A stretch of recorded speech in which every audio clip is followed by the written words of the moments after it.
Welcome everyone to tonight's Cohoes City School District Board of Education meeting. I'd like to call the meeting to order at 6:02 p.m. and we could stand for the pledge of allegiance, please.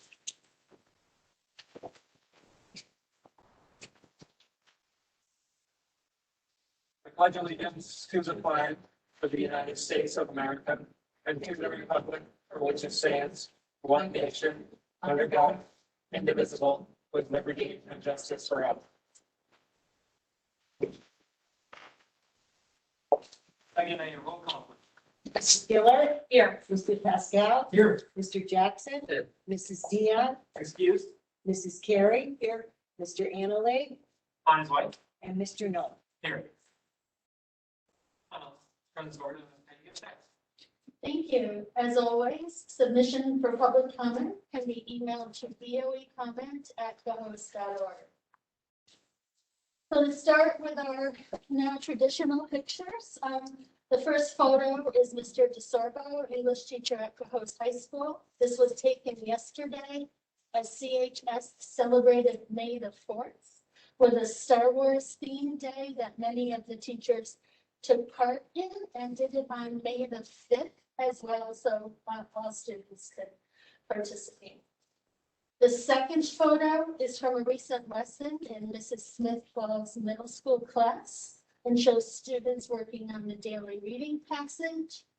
And the third is from Mrs. Fitzgerald's class at Van Skyke, who is working with her students on a surprise project. And you may notice we have pictures of 3 teachers. So we would like to thank the teachers and recognize that this is Teacher Appreciation Week. So thank you for all you do. Before we go into the budget hearing, I just want to let you know of some upcoming events. We're fortunate to be receiving funding for a new cohort of Future Ready Pathways students, 25 students. So Mr. Fournier, high school counselor, will be presenting virtually on May 11th. And Mr. Martinelli sent out information today about this grant funded program. Also on May 20th, we have our UPK lottery that will be virtual. We have 54 spots and 64 3-year-old applicants. So we need to hold a lottery.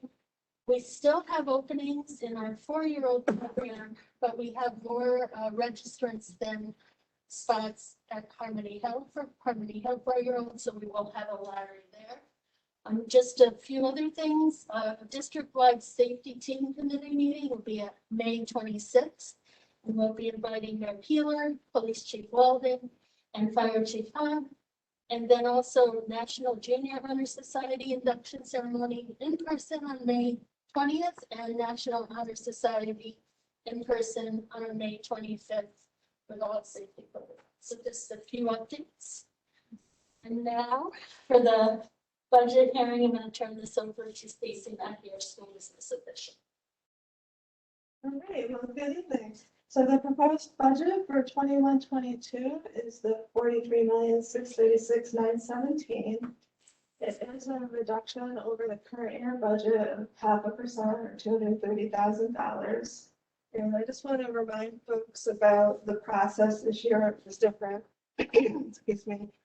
You'll recall the financial uncertainties in the state of the state back in the winter and into the spring. So we didn't have the customary rollover budget process. We decided to really start from scratch. We had a zero-based budget approach. We had a needs assessment, which had key stakeholders in the district, including teachers and the teacher leaders and the building principals, directors, etc. The needs assessments were presented in the budget process, included categorizing. So category 1 items were mandated items. Category 2 items were items that were considered needed, and a return on investment analysis was completed for those items. And then ultimately the recommendations for the ones and the category 1s and 2s were then presented to the budget committee and then ultimately to the board for the proposed budget. So the process was a bit different this year. It was a little bit longer than usual, but I think it was a valuable process and worthwhile. So this is a 5-year trend, and you'll see from 17-18 through the current proposed budget, the 5-year average is just over 1%. It's 1.05%. So in all of these fiscal years, we always are looking for efficiency of resources. We do that through a number of ways. We look to partner for services with the city where we can. We, of course, do the bidding and the RFP processes, like renegotiating contracts and normal contract negotiations. And we also implement a spending freeze typically every winter. This current year was a bit different, but those are normal and customary things that we do to control costs. So in the 2021 school year, there was a 0% growth. And in order to accomplish that, we had to make budget reductions, right, to accomplish that. And then I just talked about the process for the current year and the proposed budget. So that was the zero base and really looking at returns on investments for services, that's a new approach. So all of those factors combined allow us to really manage the costs long term. Next slide, please. So a 3-part budget is part of the requirement for the budget hearing. We did talk about this last time we met. 73% of the budget is associated with program costs. And so that's really our teachers and our staff that deliver people services such as guidance and health, et cetera. It's their salaries and their benefits. It's also all of our instructional materials and our textbooks, our extracurricular and athletic programs, our BOCES program costs, and our transportation costs. The next largest piece of the budget is our capital costs, and so that's 17%. And that's our maintenance and our cleaning and custodial staff, so their salaries and benefits. It's also the debt service on our buildings, our utility costs, and any tax tertiary legal court ordered costs. The administrative piece is 10% of our budget, so that's the salaries and benefits of our administrators and our clerical staff. It's also our curriculum development, research and planning and evaluation, as well as any central data processing, tax collection, legal and auditing costs as well are included in administrative costs. So the expense summary, the instructional change is at a positive 330,000, which was based off of program needs, and we'll talk about that in a little bit more detail later on in the presentation. Employee benefits are down just over 100,000, and really that's associated with health insurance, believe it or not. A lot of the savings can be attributed to retirees, changes either they're eligible for the senior plan or unfortunately folks pass away. And then our pharmacy costs are actually down next year 5%. Blue Shield is flat and CDPHP is up just over 3%. Operations and maintenance, the change is a negative 300,000. We had several retirements and attrition in that area, and then we also made reductions in equipment and repairs. Transportation is down 129,000, and that's based off of our historical trending. And then debt service is also down 14,000, and that's based off of our bond payment schedules.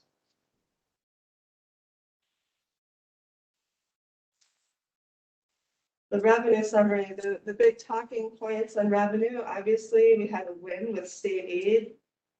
Foundation aid is up with the promise to be fully funded within 3 years, depending on the state's revenue. So that would be huge for us if that does happen. That would be wonderful.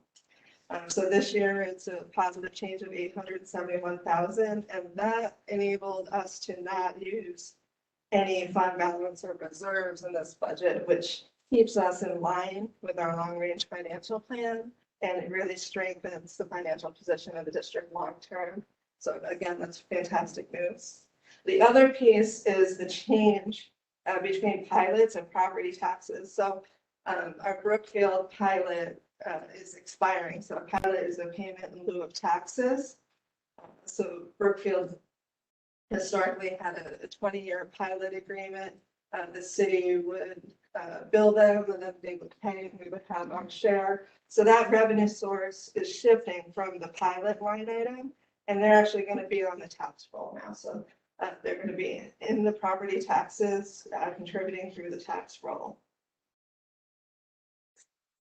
Next slide.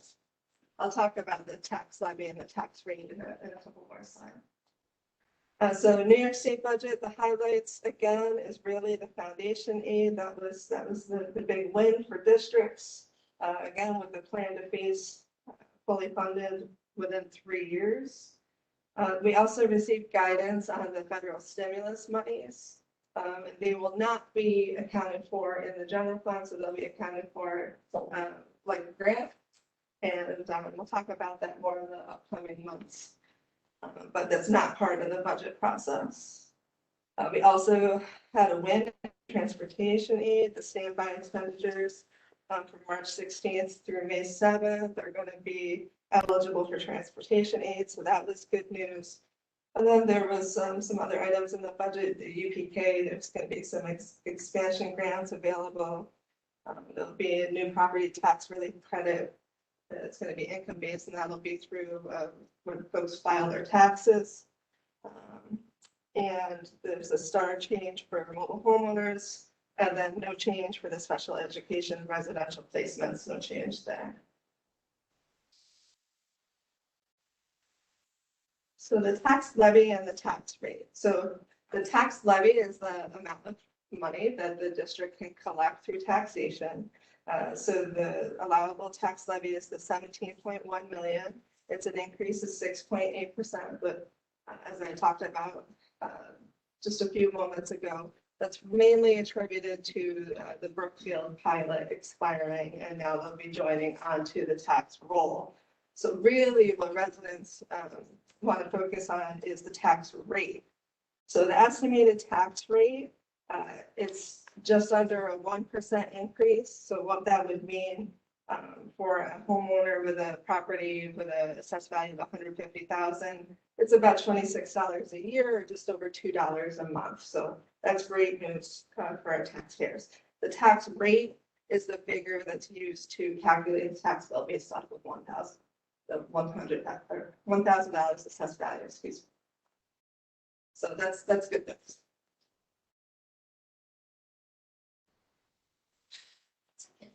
So I'm going to go over some budget highlights, but I want to let you know that Stacy and I debated for a while, because since we've gone through these presentations, I was all ready to do all the other slides too, right? But we decided to stick with Stacy.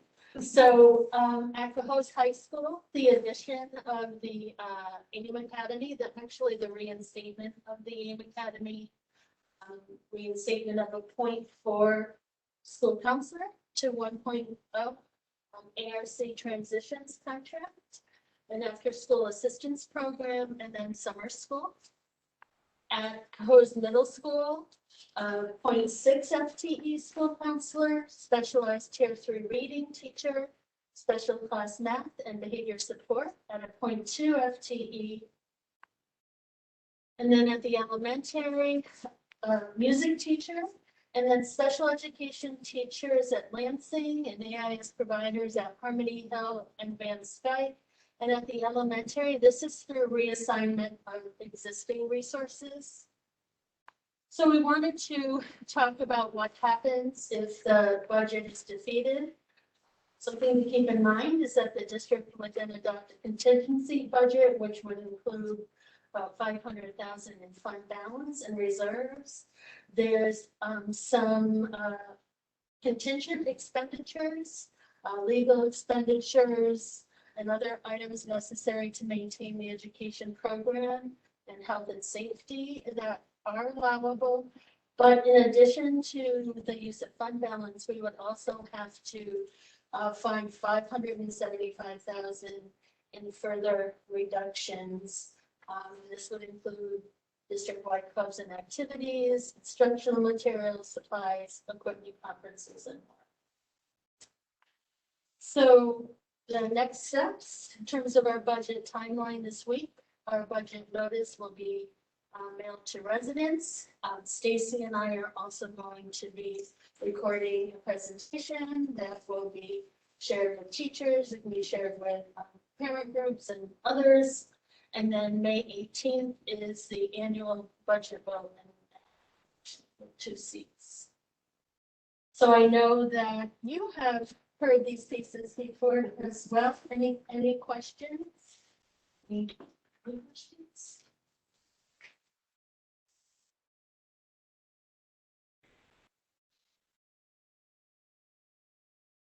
I know that you just said that you're gonna create presentations and share out with stakeholder groups. Is there a timeline of when and where people should be looking for something like that, or? We'll put out information. We're planning on having the presentation together by early next week, and then we'll share. I think you already expressed this, but the hardest part is, I think, in the communication is not getting folks scared of the 6.7, percent Right. increase, right? When it's not necessarily realistic when you're looking at it from one year to the next without all the information. But And as you said, I think given all we've been through and all we feared, in the end, a lot of us. Yeah. And this is a good budget and appreciate all of it. But in the end, I think that everybody comes out in a place. thank you.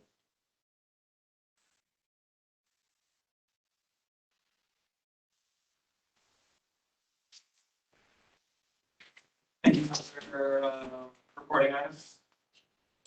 I know that at the last meeting, we discussed having a facilities presentation on the ground, so Jim Stapleton will be doing this at the next board meeting to have that presentation.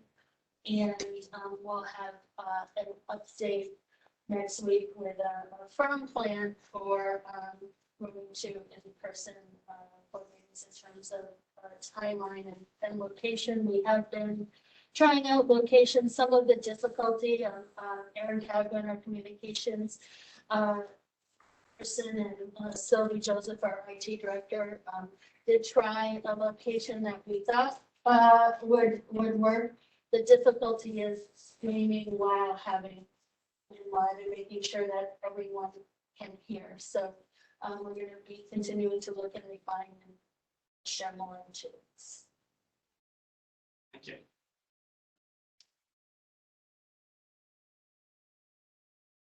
That being said, I don't, just looking and I don't have any community discussions. Is there any board discussion, anything on the agenda?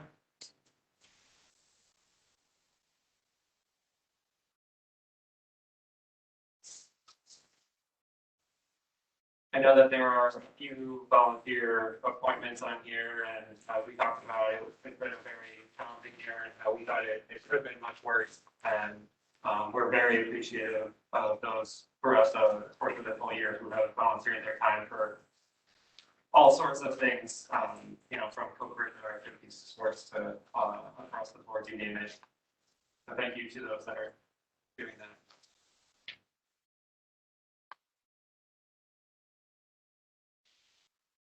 With that, I'll ask for a motion for the board to adopt tonight's consent agenda. I'll make a motion. I'll second.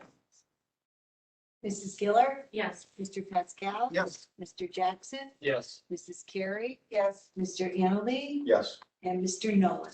Yes. I'd like to be the first person on behalf of the board to welcome and congratulate Peggy as our moving from interim superintendent to superintendent of the district of Cohoes. And we're just thrilled to continue to work with you and excited to see how we continue to grow as a district under your leadership.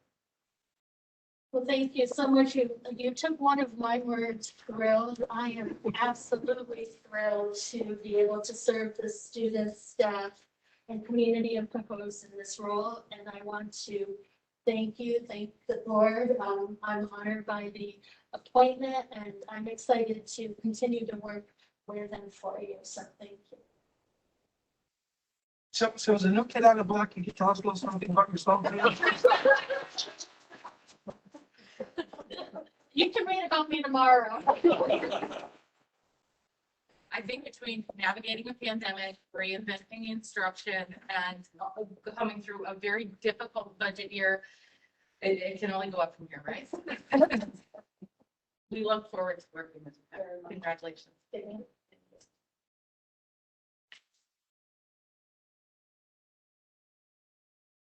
As we talked about, we will be looking at, we're looking at potential hybrid ways for us to conduct these meetings where we can invite folks in, under how many people we can have here and restrictions and also still stream. So we're still working those things out.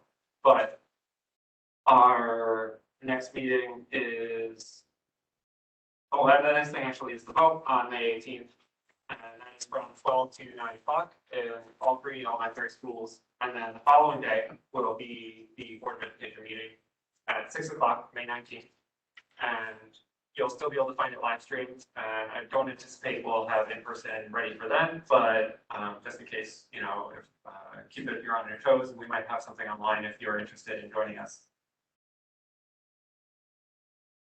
With that said, I just want to check that I don't believe there's any need for executive session on any topic. Is there any discussion from the board on any topic at all that they would like to bring up at this point? Well, I'd like to say, Mr. Superintendent, the standard is 30-minute meetings. It's been established. I just wanted to reiterate what the associate said, Teachers and Nurses Appreciation Week. I think you all know that we really appreciate the job that you do. You are the backbone of our educational community. The support that you provide our students and our families doesn't go unnoticed, and we thank you all very much for your hard work and efforts. So. I did also get a note from Scott Charlone, the president of the Teachers Association, and he wanted to say on behalf of the members of the Coast Teachers Association, I'd like to congratulate Ms. O'Shea on being named superintendent of schools for the Cohoes City School District. CTA looks forward to working with you collaboratively to support the goals and vision of the district, face the challenges of the next school year, and work together to enhance the educational experience for the students of Cohoes. Thank you for joining us, Scott.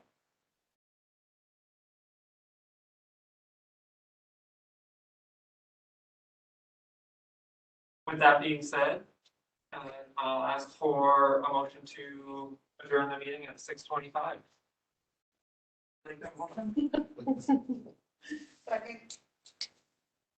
Mrs. Giller, Yes. Mr. Pascal, Yes. Mr. Jackson, Yes. Mrs. Carey, Yes. Mr. Annaly, Yes. Mr. Nolan. Yes. Thank you, everyone, and have a great night.